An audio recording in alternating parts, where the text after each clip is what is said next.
Hello, my friend. Time for our meeting this Wednesday, August 13th, Economists' Day. Well, the Minister of Economy, Pedro Malin, once said that in Brazil, even the past is unpredictable. Well, the economy in general examines what has already happened, right? But there's no crystal ball. For example, how can you explain why the dollar is so low given so many events that are adverse to the Brazilian economy, right?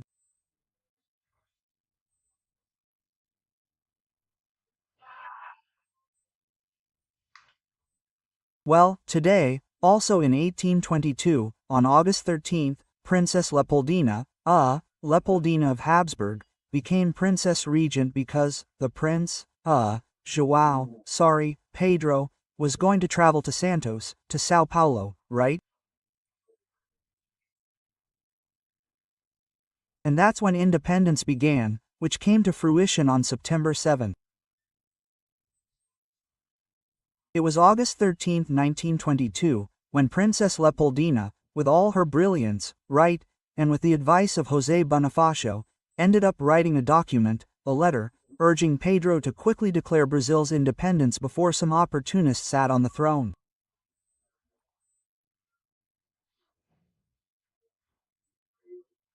Well, on August 13, 1846, the United States Army peacefully entered the Mexican city of Los Angeles, now known as Los Angeles, without resistance.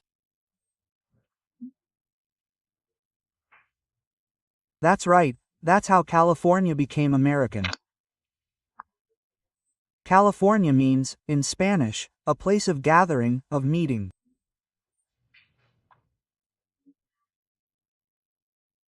On August 13, 1923, the most iconic, most symbolic building in Copacabana was inaugurated, the Copacabana Palace Hotel, the site of so many events that have gone down in history, in the social history of Brazilian society.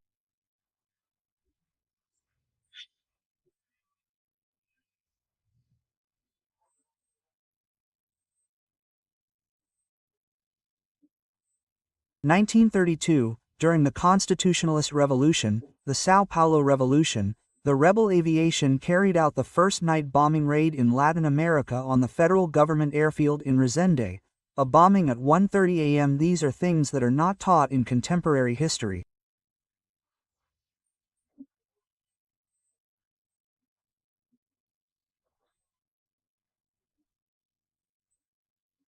In 1946, Wells, the author of The Time Machine, dies. Also a prophet like George Orwell. He predicted that in A Trip to the Future, the Morlocks would dominate the Eli underground. Well, evil becomes good. If good doesn't awaken, right?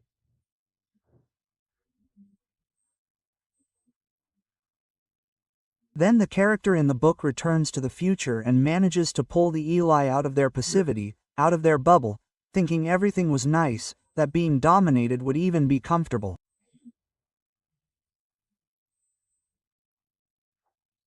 They became slaves. And well, 1961, speaking of which, right?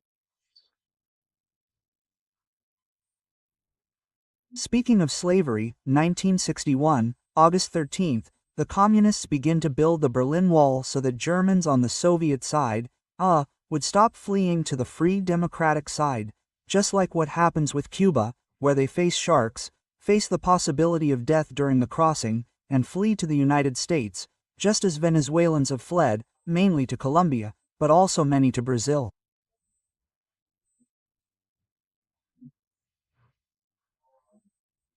And just as is unfortunately happening here in Brazil, so many Brazilians fled to Paraguay, Argentina, and the United States for political reasons of freedom of opinion, freedom of expression.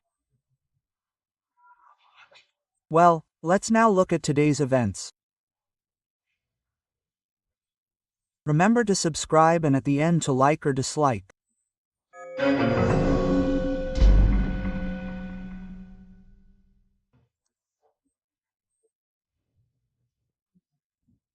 Well, Today's first event is the topic of FELKA, right, which is now even more popular than ever, with this accusation that algorithms and networks allow the arrival of programs that eroticize children, right?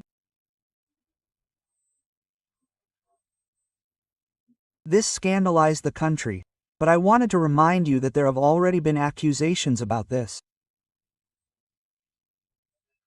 Senator Demers already denounced the case of the Marajo girls and was silenced by the mainstream media, as if she were committing sacrilege, right? Then there was Antonia Fontanelli, right? Well, a judge ordered her to withdraw her criticisms of an influencer who was eroticizing, inducing children to eroticize, to sensuality that was completely out of age. She had to pay a fine of $1,000 per day, but she managed to overturn that, right?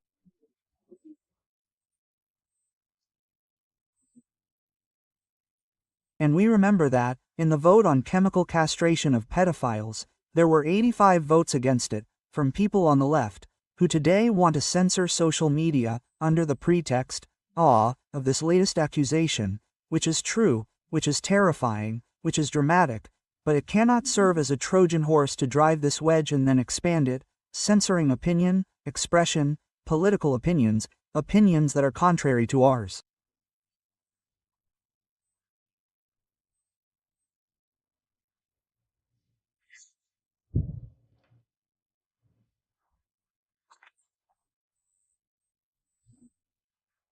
Well, perhaps today's main political event took place at a banking event in Sao Paulo, where Governor Tarcísio, with Governor Retino Jr. of Parana and Governor Caiado of Goiás at his side in supporting him, said the following, among other things, and I'll repeat it here. Brazil can no longer take the excessive spending, it can no longer tolerate any more tax increases.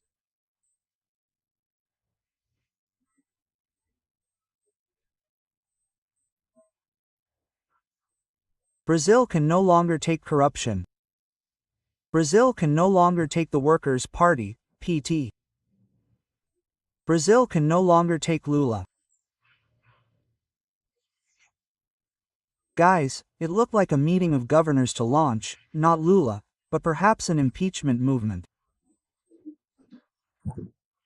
It looked like, he didn't use that word, but it looked like it, hearing the shouts from Paulista Avenue the other Sunday. This is an important fact, an important political fact. Now, the one who also said he can't take it anymore was Judge Ayrton Vieira, Moraes' assistant judge. He recorded a message for a friend. This message is on social media, it's his voice. Quotes, "Things are bad. I can't take it anymore physically, mentally, and emotionally. Things are really bad." He's venting, exploding. He said his family is in the same situation. It's that judge who ordered Eduardo Taliaferro to investigate Oeste magazine so she could be punished, which were moral orders, and he said he found nothing but journalism. And the judge said, use your creativity, right? It's that judge. Yeah, speaking of which, right?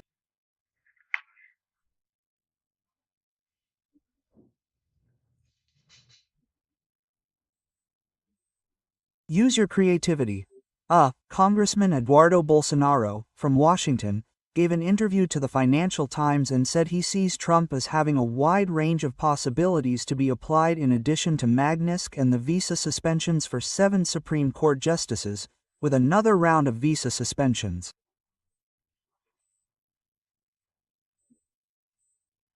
And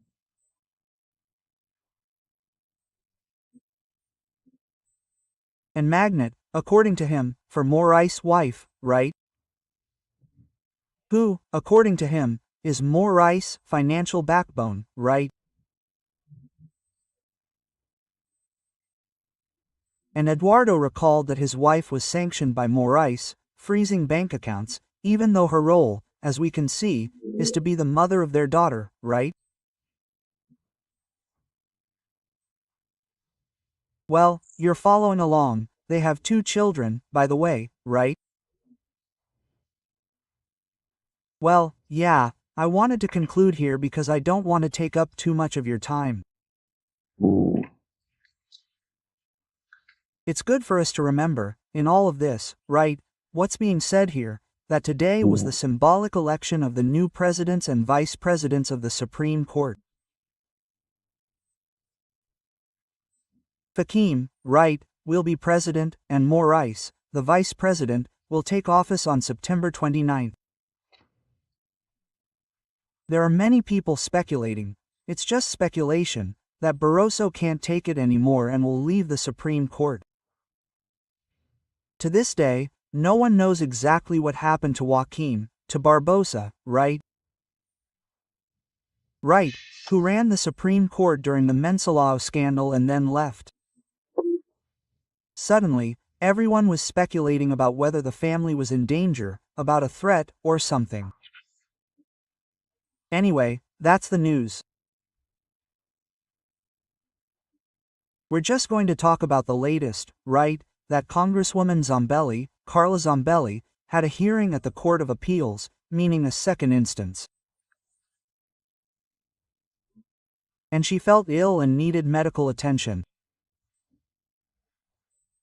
So, the judge then scheduled a medical examination for today, the 25th, if I'm not mistaken, to determine her health status. This was even requested by her lawyer, because he claims that she will be the expert on the 22nd, who claims she has fibromyalgia and that it is a chronic and serious illness. And then, after this examination, he scheduled a new hearing to determine whether she remains in the custody of the Italian state or remains free in Italy awaiting the judgment of an extradition request from Brazil. This hearing is scheduled for the 27th. I remind you again that I don't know if it's in an appeals court there, which is a second instance court, as it says on the building's facade. Grace and justice. Justice is linked to grace, to kindness that cannot be forgotten, and not to revenge. From Porto Alegre, Alexandre Garcia.